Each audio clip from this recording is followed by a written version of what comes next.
Hello, this is Anthony Simic, teacher on administrative assignment for the Springfield School District. In this video, you're going to learn how to create and send a Google form out to people. So we're almost there, guys. It's been a long day, I know, but we're in the last leg here. The first piece to creating a form is to move up to that New button in the menu bar. Go down to More, and here is Google Forms. So once my Google form opens up, there's a lot happening on the screen. It's pretty busy. Let's just look from top to bottom. There's a place for us to create a name for the form. I'm just going to title my form Sample Form. Now I have some options for the form settings. I can require a Springfield High School login. I tend to turn that off only because with that box checked, every person that fills your form out has to log into Google before they can fill it out, and sometimes that's just not convenient. If a teacher is busy and they need to quick give you data, I don't necessarily need to require a high school login for them to do that. And just to clarify there too, it says Springfield High School login. That just means an SSD student login. So any person filling out the form would have to log in to their SSD student account before they could fill this form out. So I unchecked that. I usually leave all of these unchecked because they rely on each other. So for example, if I wanted to automatically collect the username, I would have to require that they log in. My form is only going to be one page, so to show a progress bar at the bottom doesn't make sense. If I would only want one response per person, which in most cases I do not, I want the teacher to be able to enter multiple responses. If they're giving me data every day, they need to be able to enter multiple times, 5 days a week. That also requires a login, so I'm going to leave that unchecked. And you can shuffle your question order. Really, the only time that would be valuable is if you were using a form as a quiz for the kids in the class and you didn't want them to be able to cheat. So it would take, my question 1, 2, 3 would shuffle for the next person. Right under that, I can give my form a title, which we already did up here, so it auto-filtered onto here. Sample form is the title. I can put a description.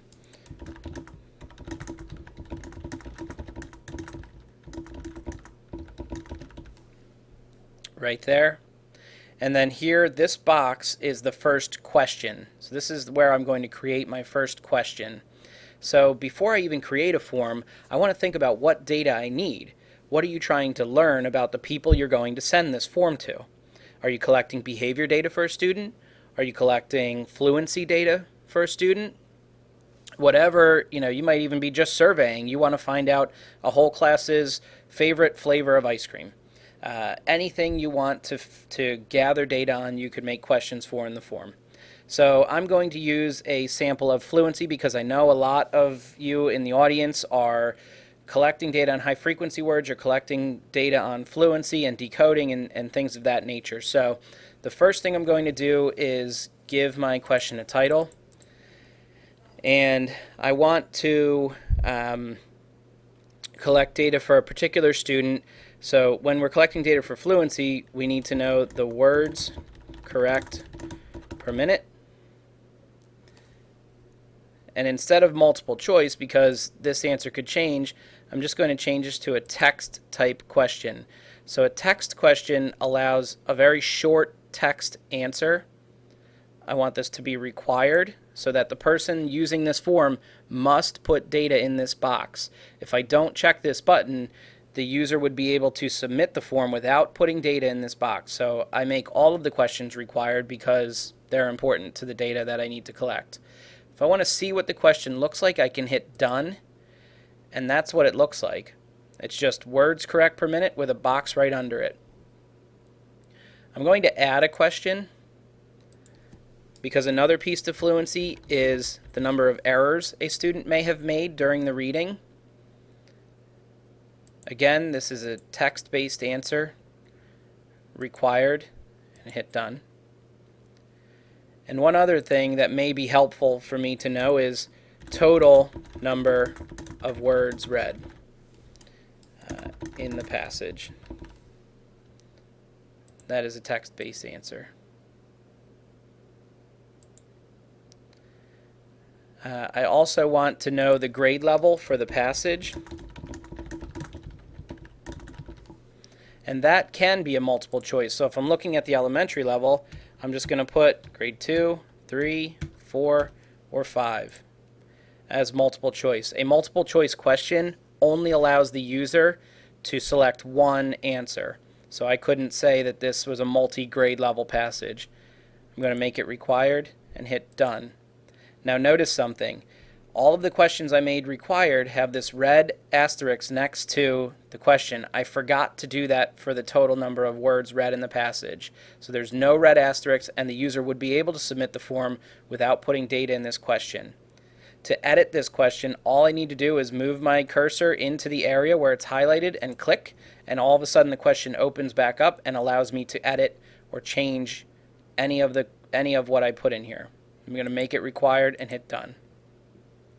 Another thing you might want to do is, as you're developing your form, you might want to change the order of the questions. So after you develop it and you're looking at it in this view, you're saying like, oh, you know what? It might make more sense for my grade level passage to be the first question that people see. That's easy. Again, all I have to do is move my cursor over that question, hold down the mouse button, and just start to move it around the screen. And notice how as I'm moving it, the other questions are being bumped around the screen. So I move it to the position I want, and I just let go of it. And now that's my first question. The words correct per minute, errors, and total number of words read in the passage is there. If at any time while I'm creating my form I want to see what it's going to look like when I send it to people, I can come up here to View Live Form. By clicking that, another window opens in the top, and my form loads up in just a second here, and we'll be able to see exactly what the form looks like when you send it out to the teachers or the people who need to give you data. This is exactly what they'll see when they get it. They'll click their answers, type in the text that they need to type in, and hit submit. And then as soon as they hit submit, within seconds, that data comes back to you on a Google Sheet. So that's how you create a form. That took us less than a few minutes to create a simple form for fluency in decoding. The next thing you're going to want to do is send your form out to people.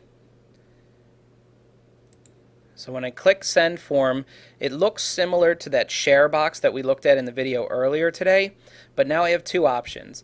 I do have link to share. So this is the link that if I wanted to give this to people, they could click it and it would bring them right to that live form so that they could enter data for me.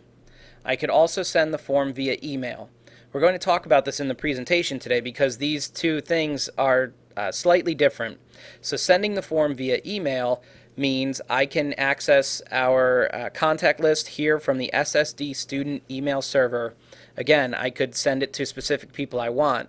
You have to remember, though, those are SSD student emails, not SSD Cougar emails. So if I send a form to, say, Lisa Copy from here, it's going to her SSD student account. She's not going to get that in her Outlook email that she accesses through the intranet. She's going to have to log into Google and click Gmail to get the link to this form. If she doesn't do that regularly, sorry, Lisa, you're not going to know that I shared this form with you. So many of our teachers, what they're doing is they're actually taking this link up here, and notice how when I clicked it, I get a little box there that says press Control-C to copy. If I press Control-C and copy that, then I can open my email and I could send a new email out to somebody with that link in it. And so now if I send this to Lisa, this will go to her SSD Cougars email. She'll have the link to fill out the form, and she knows the schedule that I need for her to fill it out.